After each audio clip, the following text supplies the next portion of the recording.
What do you make of climate change proponents who, in spite of their support for climate change, won't stop driving cars and won't exclusively take transit? Cowardice. Plain and simple. Marc Schenker with The Rebel here. Climate change proponents are so sure of themselves that there's a consensus on man-made climate change and that the science is settled. However, when you look at specific studies, the science is actually far from settled. Take, for instance, a peer-reviewed study from the University of Waterloo that was published in the International Journal of Modern Physics B. It concluded that it was actually chlorofluorocarbons, or CFCs, that are behind global warming and not CO2. Now, this is significant because global temperatures have actually been going down since 2002, just at the same time that CFCs have been declining in the atmosphere. Similarly, another peer-reviewed study, this one published in Geophysical Research Letters and even mentioned in Forbes, concluded that rising CO2 levels actually caused an increased amount of plant life on the planet, which destroys climate change proponents' claims that rising CO2 levels are disastrous. Now, in spite of all of this evidence to the contrary, the city of North Vancouver recently passed a bylaw that mandates all gas stations to have climate change warning stickers on gas station pumps. So naturally, we wanted to find out what North Vancouver motorists filling up at the pump think about this heavy-handed overreach from the Liberal City Council. Would North Vancouver's decision to make it mandatory to have climate change warning stickers on gas station pumps in the city change your fill-up habits? Absolutely not. I'm driving a hybrid now. I have to get from A to Z, like everybody else. We're conscious of the gas prices, and we're paying way more than we should be. Nobody drives because they just want to drive and play in this traffic. No.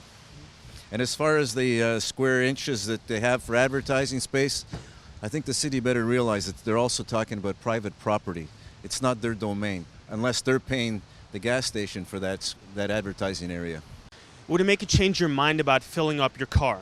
It wouldn't make any difference to me at all. I really don't think that it's necessary to have that sticker. I think people are intelligent enough to know that climate change is an issue. Using gas and diesel-powered vehicles is an issue, but I think they have enough intelligence to be able to deal with that themselves rather than having a sticker on the pump. Will it impact your fill-up habits at the pump? No, I don't think it will change anything for me. Why not?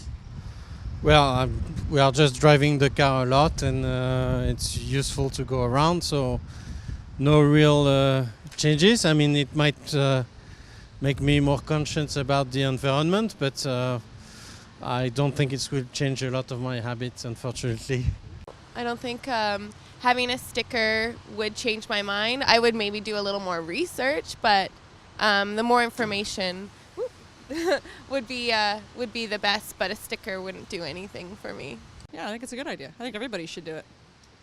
If it's such a good idea, then why would you consider perhaps switching to transit or bike exclusively? I would perhaps consider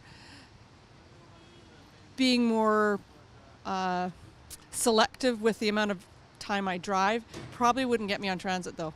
Too busy. Working mom, 4 kids, not reasonable. Any information that can be put out there and educate the public on certain aspects of climate change, I don't think it's a bad idea.